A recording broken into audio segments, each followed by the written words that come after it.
Hello everyone, this is Priya Pathak, your science mentor. I welcome you all on amazing platform of Vidya Hut. बच्चों, आज के class में हम लोग पढ़ने वाले हैं केमिकल रिएक्शन एंड इक्वेशंस के एनसीईआरटी सॉल्यूशंस। आप लोगों के मुझे पता है एग्जाम्स आने वाले हैं, बहुत ज्यादा टेंशन में होंगे आप लोग, तो कोई बात नहीं है। जितनी भी चीजें इम्पोर्टेंट हैं, पॉसिबल हैं, जो आपके एग्जाम में आ सकती हैं, वो सभी मैंने आपको कवर करवा रखी है। चाहे वो सीबीएसई का सैंपल पेपर हो बच्चों, चाहे वो आपके प्रीवियस ईयर क्वेश्चंस हो, चाहे वो आपका चैप्टर का एक्सप्लेनेशन हो, चाहे वो आपका रिवीजन हो। अब बचा हुआ था तो सिर्फ एनसीईआरटी सॉल्यूशंस, तो मैंने सोचा ये भी क्यों छोड़ो, इनको भी पढ़ा दो, है ना बेटा। होता क्या है कि हम पीवाईक्यूज, एक्स्ट्रा क्वेश्चंस, न्यूमेरिकल, उन सब में इतना ज्यादा घुस जाते हैं कि ये जो इम्पोर्टेंट टॉपिक है और जो हमारी बुक में ही दिया गया है, उन सब के चक्कर में इसको पढ़ना भूल जाते हैं। तो मैं नहीं चाहती मेरे बच्चे ऐसी गलती करें, तो मैं ही आप लोगों के लिए लेकर आ गई। तो समय को बिना वेस्ट करे हम चलते हैं और इस चैप्टर के सभी क्वेश्चन आंसर्स को सॉल्व कर लेते हैं। ये वो वही है जो आपकी बुक में दिए गए हैं, और अगर बुक में दिया गया है तो बेटा ये बात तो आप भी मानते हैं कि वो बहुत इंपॉर्टेंट होता है। Each and every line book की बहुत इंपॉर्टेंट होती है, एवरी क्वेश्चन बुक का बहुत ज्यादा इंपॉर्टेंट होता है, राइट। तो आइए मेरे साथ मिलकर इसको सॉल्व करिए। फर्स्ट क्वेश्चन बच्चों क्या कह रहे हैं, why should a magnesium ribbon be clean before it is burn in air. Magnesium ribbon को क्यों हमको क्लीन करना चाहिए उसको एयर में जलाने से पहले, ऐसा क्यों होना चाहिए? क्योंकि मैग्नीशियम रिबन के ऊपर ऑलरेडी एक लेयर बन जाती है ना। वो लेयर क्या करती है, जब हम मैग्नीशियम रिबन को जलाते हैं तो जलाने में थोड़ी सी हिंड्रेंस क्रिएट करती है, तकलीफें देती है थोड़ी सी। तो ऐसी हमको कोई भी तकलीफ, प्रॉब्लम, समस्या, परेशानी ना हो, इस वजह से हम मैग्नीशियम रिबन को क्या करते हैं बेटा जी, हम उसको वॉश करते हैं, ठीक है, क्लीन करते हैं। Magnesium ribbon, magnesium is a very reactive metal. जैसा कि आप सभी बच्चों को पता है कि मैग्नीशियम बहुत ही रिएक्टिव मेटल होता है, पीरियोडिक टेबल में सबसे ऊपर लाई करता है। When stored, it reacts with oxygen to form a layer of magnesium oxide। तो जो कि इतना ज्यादा रिएक्टिव होता है, जब हम इसको स्टोर करके रखते हैं तो ये ऑलरेडी आपके ऑक्सीजन के साथ रिएक्ट करके मैग्नीशियम ऑक्साइड की लेयर बना चुका होता है, ठीक है। This layer of magnesium oxide is quite stable and prevent further reaction of magnesium with oxygen. अब उस मैग्नीशियम ने ऑलरेडी ऑक्सीजन के साथ रिएक्शन कर रखा है, तो जब हम उसको जलाएंगे तो वो फर्दर ऑक्सीजन के साथ क्यों रिएक्ट करेगा? तो जिस वजह से क्या होता है, the magnesium ribbon is clean bye sand paper. जिस वजह से हम मैग्नीशियम रिबन को सैंड पेपर का इस्तेमाल करके क्लीन करते हैं फॉर रिमूविंग दिस लेयर। तो मैग्नीशियम ऑक्साइड की लेयर को हटाने के लिए हम लोग उसका क्या करते हैं, उसको क्लीन करते हैं, क्योंकि वो लेयर आपके जलने में फर्दर देखो कोई चीज जल रही है यानी कि उसका फर्दर ऑक्सीडेशन हो रहा है। जब ऑलरेडी उसके पास मैग्नीशियम की लेयर है तो वो क्यों फर्दर और रिएक्शन करेगी, क्यों इतना इजीली जलेगी, तो जलने में दिक्कत देगी। इस वजह से हम उस लेयर को हटाने के लिए ऐसा करते हैं। समझ में आई बेटा बात? इजी सा छोटा सा क्वेश्चन था, तुरंत हो गया। नेक्स्ट देखिए क्या लिखा हुआ है, right the balance equations for the following chemical reaction. ये बच्चों आपकी कुछ वर्ड इक्वेशन दी गई है, इन वर्ड इक्वेशन से हम लोग को केमिकल रिएक्शंस लिखनी है, ठीक है, केमिकल इक्वेशंस लिखनी है, राइट। आपका सबसे पहले क्या दिया गया, हाइड्रोजन, तो हम हाइड्रोजन का फॉर्मूला लिख लेंगे H, let me change the colour, H2। After that क्या बोला गया है, ये किसके साथ रिएक्ट कर रहा है, क्लोरीन, इसका फॉर्मूला होता है Cl2, क्या बना देगा, HCl, HCl, 2HCl लिखेंगे क्योंकि हमको तो बैलेंसिंग भी करनी है, law of conservation of mass को भी तो फॉलो करना है। नेक्स्ट देखिए barium chloride, what is the formula of barium chloride, BaCl2। अब मुझसे कोई बच्चा ये मत पूछ लेना कि मैम ये BaCl2 कैसे बन गया, बैरियम क्लोराइड का फॉर्मूला जरा समझा दो। चलो आओ समझा दें। इधर देखो बच्चों, एक तरफ बैरियम का आपका जो सिंबल होता है वो Ba, क्लोरीन का होता है Cl। बैरियम की वैलेंसी क्या होती है, +2, क्लोरीन की -1, क्रॉस मल्टीप्लाई करेंगे तो बेरियम माइनस, जो आपका 1 होता है ना बच्चा, 1 को हम ओमिट कर सकते हैं, ठीक है। तो 1 की जगह पे हमने कुछ नहीं लिखा और बस Cl के साथ, मतलब कि वैलेंसी अपोजिट हो जाती है। इधर वाले की कैटाइन की वैलेंसी एनाइन के साथ, अलाइन की वैलेंसी कैटाइन के साथ। ऐसा करना होता है, माइनस पॉजिटिव साइन को नहीं लिखना होता है। और अगर वैलेंसी 1 है तो वो नोन होता है कि वैलेंसी 1 है, तो वो हम इसको कभी भी ऐसे नहीं लिखेंगे Ba1Cl2, नो, हम इसको ऑमिट कर सकते हैं। तो इस तरीके से फॉर्मूला बना BaCl2 किसका, बेरियम क्लोराइड का, ठीक है। मैंने समझा दिया, होप सो अभी तो आपको ये आता होगा कि कैसे फॉर्मूला होना, इतना जरूरत थी नहीं, लेकिन स्टिल शायद बच्चे भूल गए हो, पहले चैप्टर पढ़ा था, राइट। उसके बाद किसके साथ रिएक्ट कर रहा है, एल्यूमिनियम सल्फेट के साथ रिएक्ट कर रहा है, Al2 आफ्टर दैट SO4 का होल थ्राइस। ये फॉर्मूला बता देती हूँ, बड़ा सा लगता है तो बच्चों को टफ लगता है। एल्यूमिनियम का Al, सल्फाइड का SO4। एल्यूमिनियम की वैलेंसी होती है +3, उसके बाद सल्फाइड की होती है -2, क्रॉस मल्टीप्लाई करेंगे, एल्यूमिनियम हो गया Al2। अब ये +3 पूरे के साथ जाएगा ना, तो ब्रैकेट लगाएंगे SO4 3, माइनस पॉजिटिव साइन हमको लिखने नहीं है, तो हमारा क्या निकल के आ गया, Al2SO4 का whole thrice. It is clear to all, है ना, समझ में आया ना कि एल्यूमिनियम सल्फेट कैसे बना, बाकी का कैसे बना। और ये दोनों रिएक्ट करके क्या बना रहे हैं, बेरियम सल्फेट बना रहे हैं। बेरियम सल्फेट यानी कि BaSO4 फॉर्मूला होता है बेरियम सल्फेट का। एल्यूमिनियम क्लोराइड बना रहे हैं, है ना, प्लस AlCl3 बना रहे हैं। अगर आपको वैलेंसी आती है, आपको वैलेंसी पता है, तो आप इजीली क्या कर सकते हैं, फॉर्मूला बना सकते हैं, बहुत इजी होता है, राइट। वैलेंसी क्लास 9th में पढ़ा था, आपको वैलेंसी डायरेक्ट लर्न भी कर सकते हैं, कहीं भी टेबल मिल जाएगी, आप लोग मेरी वीडियोस पर जाएंगे तो वहां पर भी टेबल आपको देखने के लिए मिल जाएगी। नेक्स्ट देखिए, सोडियम रिएक्ट करेगा किसके साथ, सोडियम का सिंबल N, रिएक्ट कर रहा है वाटर के साथ, वाटर का formula H2O gives out sodium hydroxide means NaOH plus क्या मिल रही है, हाइड्रोजन गैस इवॉल्व हो रही है। रिएक्शन को बैलेंस कर लेना, तो हमने तीनों वर्ड इक्वेशन से केमिकल इक्वेशंस लिख ली। होप सो आप सभी लोगों को क्लियर हुई होगी।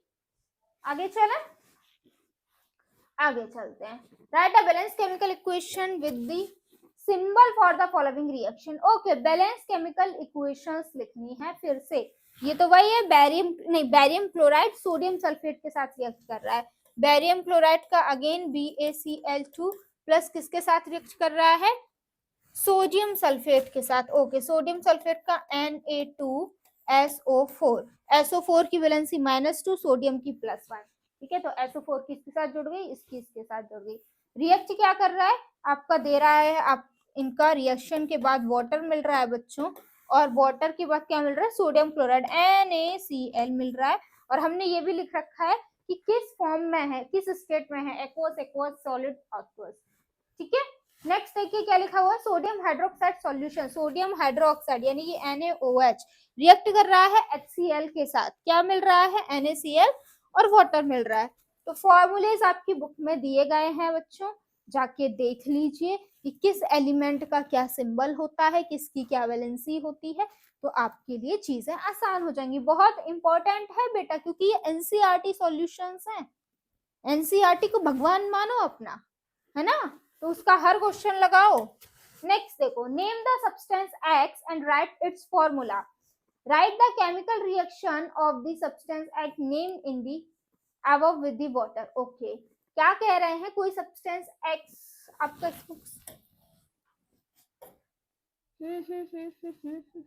इसमें एक इमेज, रुक जाओ, इसको भी पॉज करते, इसमें इमेज लगनी थी। ओके, ये क्वेश्चन ये था बेटा कि सब्सटेंस X है जिसका इस्तेमाल हम लोग व्हाइट वॉशिंग में करते हैं, ठीक है। उस सब्सटेंस X हमको बताना है क्या होता है और उसका फॉर्मूला लिखना है, प्लस उसकी रिएक्शन लिखनी है इसके साथ, वाटर के साथ। तो सब्सटेंस X जो कि व्हाइट वॉशिंग में इस्तेमाल होता है, उसका क्या नाम है, उसका नाम है कैल्शियम ऑक्साइड, इसका फॉर्मूला होता है CaO। और जब कैल्शियम ऑक्साइड वाटर के साथ रिएक्ट करता है मेरे बच्चों, तो वो आपको दे देता है calcium hydroxide, calcium hydroxide दे देता है। और इस कैल्शियम हाइड्रो ऑक्साइड को हम लोग क्या बुलाते हैं बेटा, स्लेक्ड लाइम बुलाते हैं। क्या बुलाते हैं, स्लेक्ड लाइम बुलाते हैं। Calcium oxide quicklime plus water. अब अगर हम लोग इस quicklime gives out calcium hydroxide, वही आपकी जो केमिकल इक्वेशन है वर्ड इक्वेशन में लिखी हुई है, right? Is it clear to all? आगे चलते हैं। Why does the color of copper sulfate solution changes when an iron nail is dipped in it? क्या कह रहे हैं, एक कॉपर सल्फेट का सॉल्यूशन हुआ करता था, ये इसमें हमने जोड़ दिया आयरन, तो इस कॉपर सल्फेट का कलर चेंज होकर क्या हो गया, बदल गया। क्या कलर बदल गया और क्या बन गया, FeSO4 बन गया और कॉपर अलग हो गया। ऐसा क्यों हो गया, क्योंकि भैया आपका जो ये आयरन था ना, ये कॉपर से ज्यादा रिएक्टिव था। ज्यादा रिएक्टिव था तो क्या हुआ, ये कॉपर को इसने अपने कंपाउंड से डिस्प्लेस कर दिया और सल्फेट के साथ खुद दोस्ती कर ली, है ना, सल्फेट के साथ खुद दोस्ती कर ली और इस कॉपर को यहाँ पर अकेला छोड़ दिया। तो ऐसा आयरन क्यों कर पाया, क्योंकि आयरन कॉपर से ज्यादा आपका क्या था, रिएक्टिव था, right? When an iron nail is dipped in a copper sulfate solution, then iron displaces the copper from the copper sulfate because iron is more reactive than copper. Therefore, the color of the copper sulfate solution changes. जिस वजह से जो copper sulfate solution का colour होता है मेरे बच्चों, वो बदल जाता है। समझे या नहीं समझे? नेक्स्ट आ जाइए। Give an example of a double displacement reaction. Okay, हमको डबल डिस्प्लेसमेंट रिएक्शन का एग्जाम्पल देना है। तो डबल डिस्प्लेसमेंट रिएक्शन कौन सी होती है? डबल डिस्प्लेसमेंट रिएक्शन बच्चों वो रिएक्शन होती है जिसमें दो कंपाउंड आपस में रिएक्ट कर कर दो नए कंपाउंड का फॉर्मेशन करते हैं। ठीक है, कुछ भी मतलब कि ऐसा नहीं होता, एक्स्ट्रा नहीं बनता है, वहां पे जस्ट एक्सचेंज ऑफ आयंस होता है। तो आप यहाँ पे देखिए आपकी ये रिएक्शन KBr पोटेशियम ब्रोमाइड आपका रिएक्ट किया बैरियम आयोडाइड के साथ, आपका पोटेशियम आयोडाइड और बैरियम ब्रोमाइड बन गया। तो इधर देखिए दो कंपाउंड थे, इनमें बस एक्सचेंज आयन ही तो हुआ है। ये आपका जो K था ये आयोडीन के साथ जुड़ गया, राइट, और आपका ये जो बैरियम था ये इसके साथ जुड़ गया, ब्रोमीन के साथ, राइट।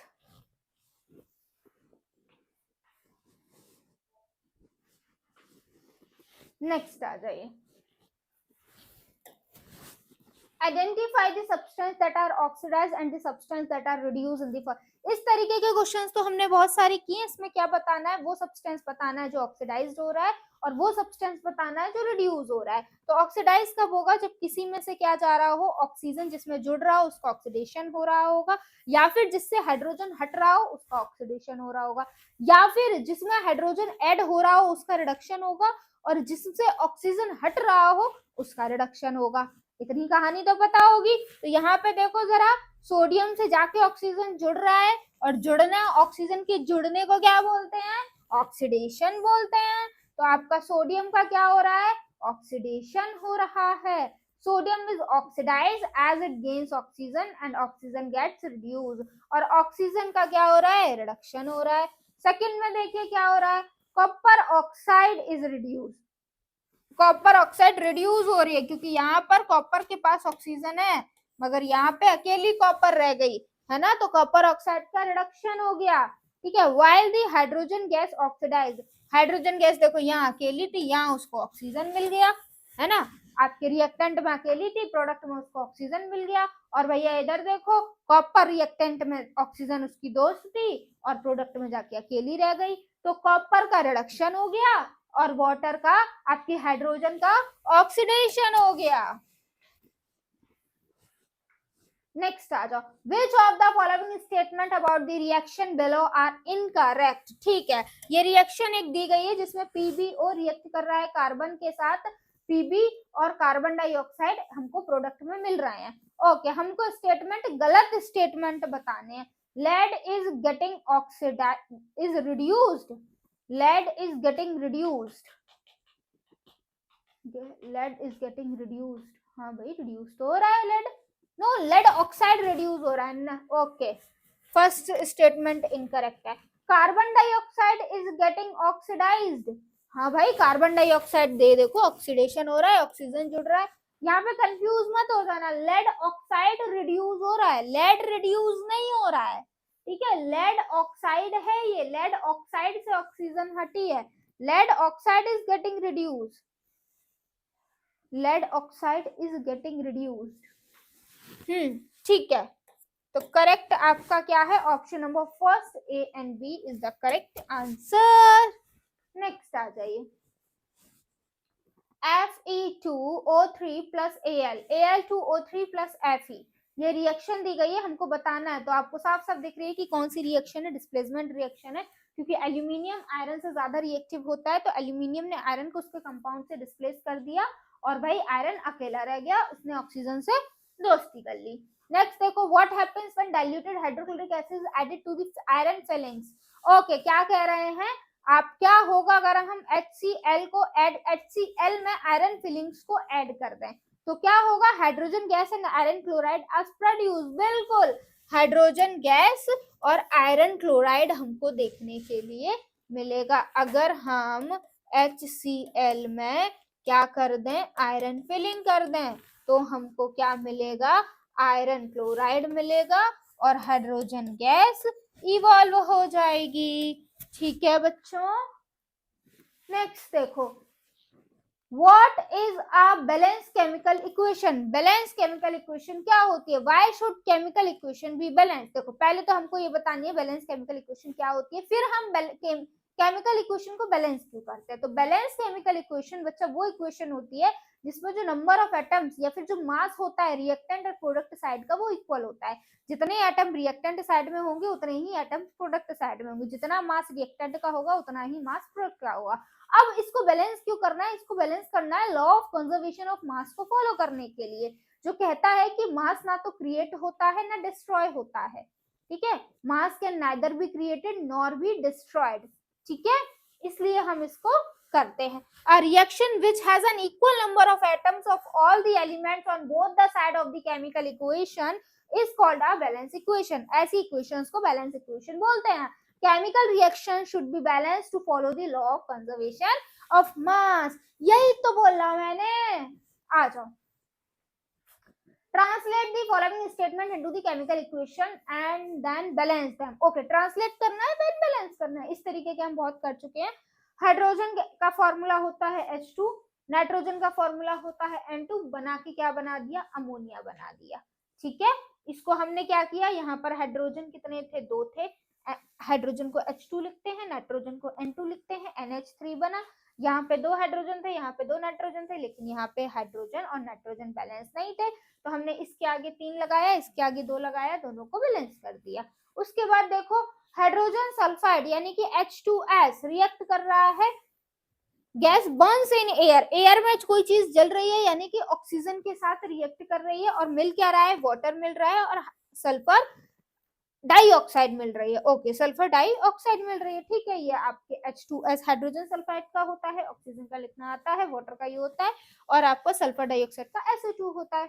नेक्स्ट देखिए, बेरियम क्लोराइड, बेरियम क्लोराइड बोले तो BaCl2 reacts with aluminium sulphate, अभी अभी देखा Al2SO4 का होल थ्राइस रिएक्ट कर रहा है, क्या मिल रहा है, एल्यूमिनियम क्लोराइड मिल रहा है और BaSO4 मिल रहा है।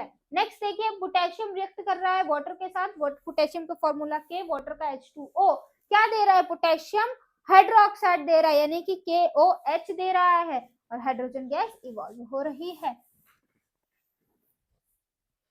बैलेंस, इनमें हमको क्या करना है, इक्वेशंस को बैलेंस करना है। तो ऊपर देखिए, अगर हम देखो बैलेंस करने का बच्चा एक तरीका बता देती हूँ, हिट एंड ट्रायल मेथड।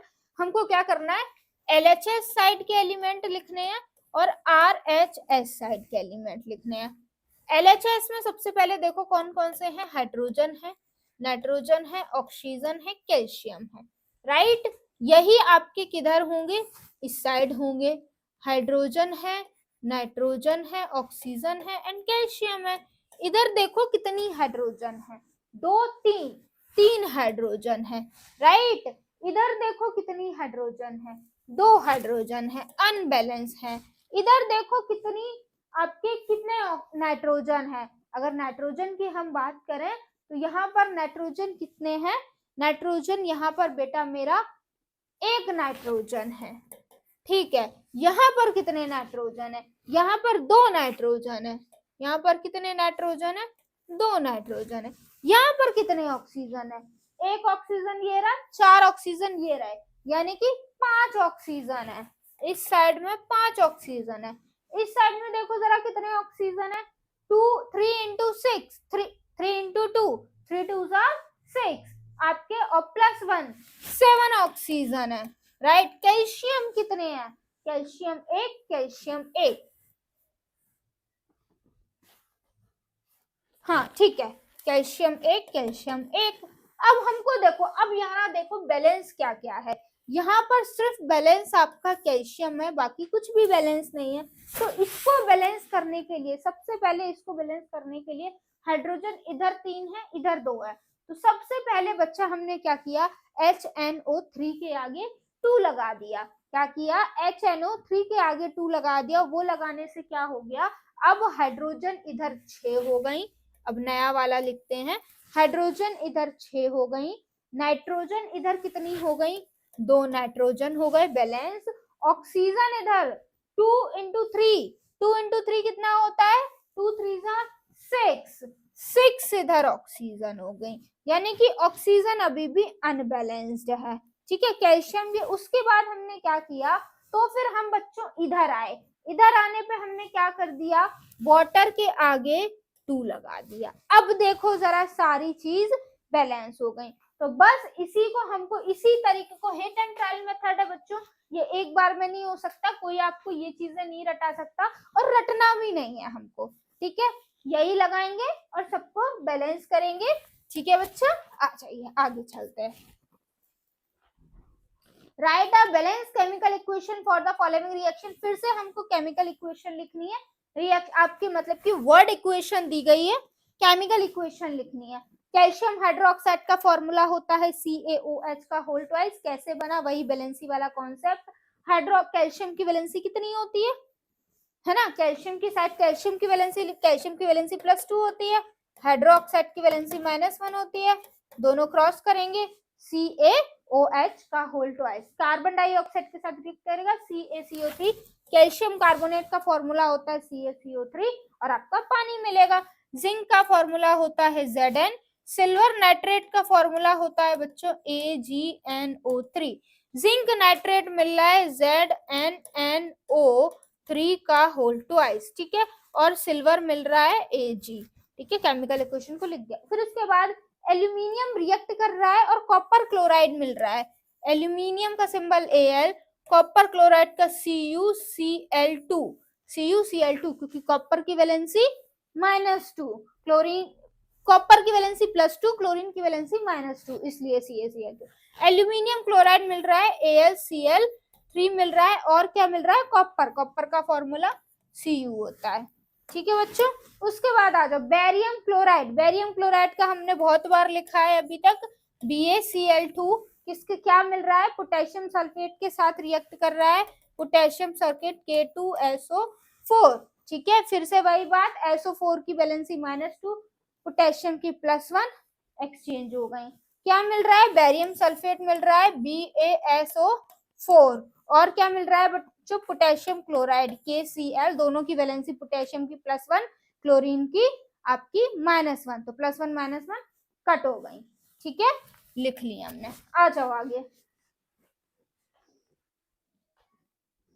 हाँ जी, नेक्स्ट देखो, फिर से बैलेंस केमिकल इक्वेशन लिखनी है। इस तरीके का हम फिर से कर चुके हैं, तो दोबारा करने का मतलब नहीं बनता। अच्छा, इसमें हमको ये भी बताना है कि टाइप ऑफ रिएक्शन कौन सा है। इधर देखिए क्या हो रहा है, इधर दो कंपाउंड रिएक्ट करके 2 नए कंपाउंड बना रहे हैं, तो ऐसी रिएक्शन कौन सी होती है, डबल डिस्प्लेसमेंट रिएक्शन होती है। यहाँ पे देखिए क्या हो रहा है, सिंगल रिएक्टेंट 2 प्रोडक्ट में टूट रहा है। ऐसी रिएक्शंस को क्या बुलाते हैं, डिकम्पोजिशन रिएक्शन बुलाते हैं, जिसमें सिंगल रिएक्टेंट 2 या 2 से ज्यादा प्रोडक्ट में ब्रेक डाउन होता है। अगेन उसके बाद देखिए, हाइड्रोजन और क्लोरीन मिलकर HCl बना रहे हैं, जब जिसमें आपके 2 या 2 से ज्यादा रिएक्टेंट मिलकर सिंगल प्रोडक्ट का फॉर्मेशन करते हैं, ऐसी रिएक्शंस को बच्चों हम लोग कॉम्बिनेशन रिएक्शन बुलाते हैं। नेक्स्ट देखिए क्या हो रहा है, मैग्नीशियम हाइड्रोक्लोरिक एसिड के साथ रिएक्ट कर रहा है। अगेन, और क्या बन रहा है, MgCl2 प्लस H2, यानी कि हाइड्रोजन, मैग्नीशियम ने क्या किया, हाइड्रोजन को उसके कंपाउंड से डिस्प्लेस कर दिया। तो ऐसी रिएक्शन को हम लोग डिस्प्लेसमेंट रिएक्शन बुलाते हैं। नेक्स्ट देखिए, what does one mean by the exothermic and endothermic reaction, give an example.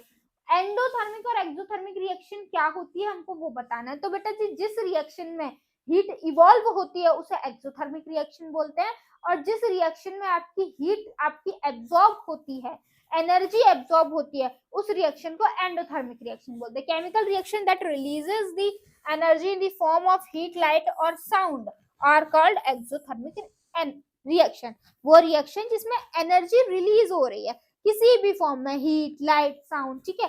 Example देखिए, carbon reacts with oxygen, gives out carbon dioxide plus heat. Reaction that absorb energy and require energy in the order to proceed are called the endothermic reactions. Why respiration considered as an exothermic reaction? Respiration को हम लोग exothermic reaction क्यों बोलते हैं? क्योंकि भाई respiration के दौरान एनर्जी रिलीज होती है इन the form of ATP. Life processes हमने बहुत अच्छे से पढ़ा है, मैंने आपको बताया है कि जब रेस्पिरेशन होता है माइटोकॉन्ड्रिया में, सेल के अंदर माइटोकॉन्ड्रिया में रेस्पिरेशन होता है, तो रेस्पिरेशन के दौरान एटीपी फॉर्म होते हैं which is a energy currency of the cell. तो इसलिए हम एक्सोथर्मिक रिएक्शन बुलाते हैं। Respiration is considered as exothermic reaction because in respiration oxidation of glucose takes place which produces a large amount of heat and energy। क्या होता है, respiration के दौरान ग्लूकोज का ऑक्सीडेशन हो जाता है जिसकी वजह से लार्ज अमाउंट में हीट और एनर्जी इवॉल्व होती है बेटा मेरा।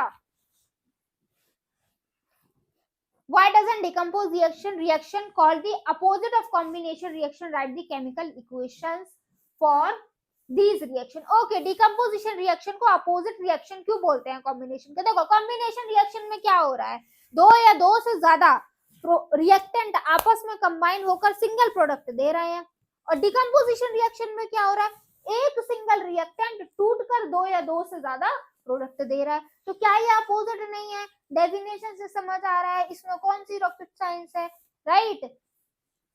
उसके बाद एग्जांपल बोला है, तो लो भाई, डिकम्पोजिशन का CaCO3 हमने लिया, calcium carbonate, CaO carbon dioxide मिल गया, है ना। एक सिंगल रिएक्टेंट दो प्रोडक्ट में टूट गया। इधर देखो, CaO और वाटर लिया, दो हमने रिएक्टेंट लिए, इन दोनों ने मिलकर कैल्शियम हाइड्रोक्साइड बना दिया, एक प्रोडक्ट बना दिया, है ना, कॉम्बिनेशन रिएक्शन। आगे आ जाओ, write one equation each for the decomposition reaction where energy is supplied in the form of heat, light और इलेक्ट्रिसिटी। ओके, आपको पता है हमने डिकम्पोजिशन रिएक्शन तीन तरीके की पढ़ी है। अगर डिकम्पोजिशन हीट की वजह से हो रहा है तो it's thermal decomposition.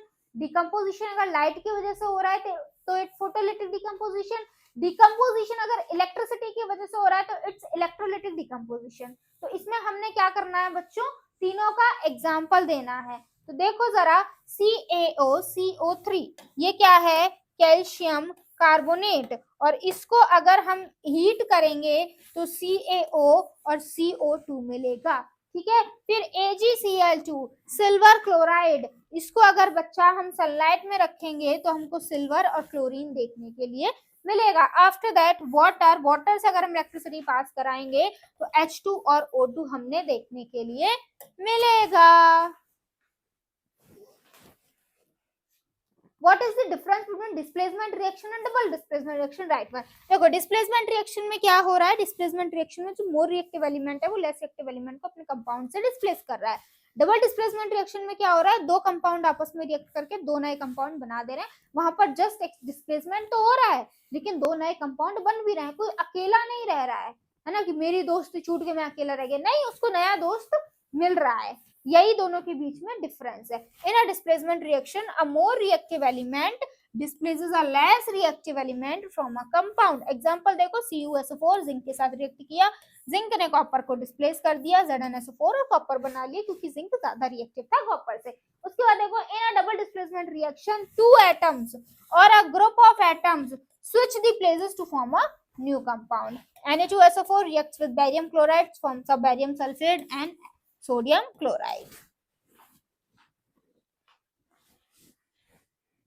In a refining of silver, the recovery of silver from the silver nitrate solution involve a displacement by the copper metal. Write down the reaction. Okay, सीधे सीधे आपको बोला है आपको रिएक्शन लिखनी है जिसमें आपका जब हम सिल्वर को निकाल रहे थे सिल्वर नाइट्रेट में से तो कॉपर ने डिस्प्लेस कर दिया सिल्वर को। क्यों? क्योंकि कॉपर ज्यादा रिएक्टिव होता है सिल्वर से। ये लो AgNO3 आपका silver nitrate, Cu copper, CuNO3 का होल ट्वाइस और होल ट्वाइस और उसके बाद सिल्वर। हो गया जी, इसमें तो कुछ भी नहीं है। आगे आ जाओ, आगे आ जाओ।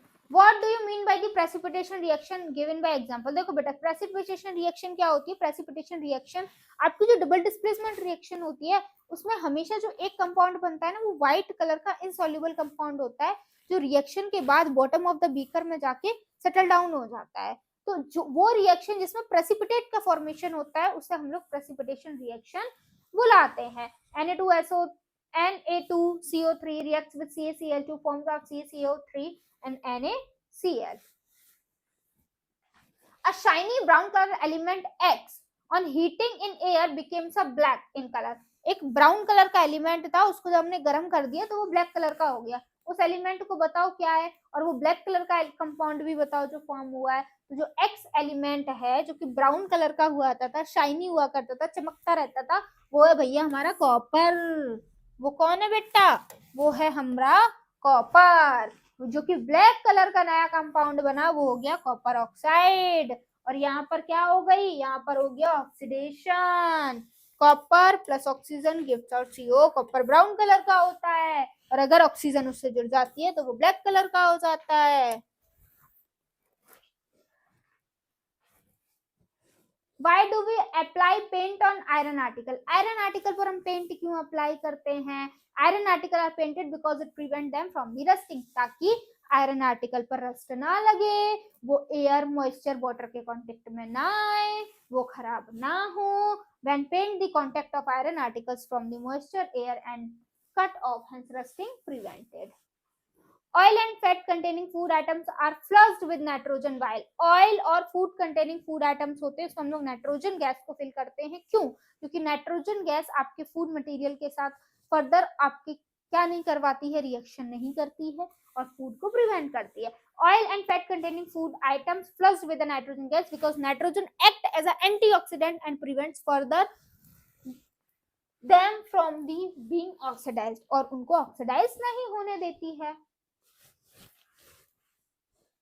Explain the following terms and given one example each. Okay, corrosion क्या होता है? Corrosion is defined as the process where material, usually metal, deteriorate as a result of a chemical reaction with air, moisture and chemicals. देखो corrosion क्या होता है? जिसमें आपके जो metals होते हैं वो खराब हो जाते हैं। क्यों खराब हो जाते हैं? क्योंकि वो आपके water, air इनके साथ react कर जाते हैं, उनके ऊपर एक surface बन जाता है। इसी process को हम लोग corrosion बुलाते हैं। Example देखिए, आयरन था, आयरन ने ऑक्सीजन के साथ रिएक्ट कर लिया, साथ में भाई हमारे एनवायरमेंट में वाटर भी होता है उसके साथ रिएक्ट कर लिया, Fe2O3 डॉट NH2O बना लिया, यही आपकी रस्ट होती है। रेंसिडिटी क्या होता है? Rancidity is the process of oxidation of fat and oils that can be easily noticed by the change in the taste and smell is known as the rancidity. क्या कह रहे हैं? फैट और ऑयल्स जब हमारे ऑक्सीडाइज्ड हो जाए, खाने में फैट और ऑयल दोनों ही होता है, अगर इनका ऑक्सीडेशन हो जाता है उस प्रोसेस को हम लोग क्या बोलते हैं? रेंसिडिटी बुलाते हैं। अब ऑक्सीडेशन हो गया है, खराब हो गए हैं, रेंसिड हो गए, हमें कैसे पता चलेगा? उनका टेस्ट और स्मेल बच्चा चेंज हो जाता है। ये लो बच्चों, जितने भी केमिकल रिएक्शन एंड इक्वेशंस के एनसीईआरटी सॉल्यूशंस थे वो हमने इसी वीडियो में कवर कर लिए हैं। होप सो अब आपको कोई डाउट, कोई प्रॉब्लम, परेशानी, समस्या इस चैप्टर में नहीं होगी। इस चैप्टर को हमने एक्सप्लेन कर दिया, इस चैप्टर का रिवीजन कर दिया, इस चैप्टर के पीवाईक्यूज हो गए, प्रीवियस ईयर क्वेश्चंस हो गए, बचे एनसीईआरटी सॉल्यूशंस थे वो भी हो गए। ठीक है, तो हर तरीके से हमने इस चैप्टर को खत्म कर दिया है। Thank you so much for watching मी। जय हिंद।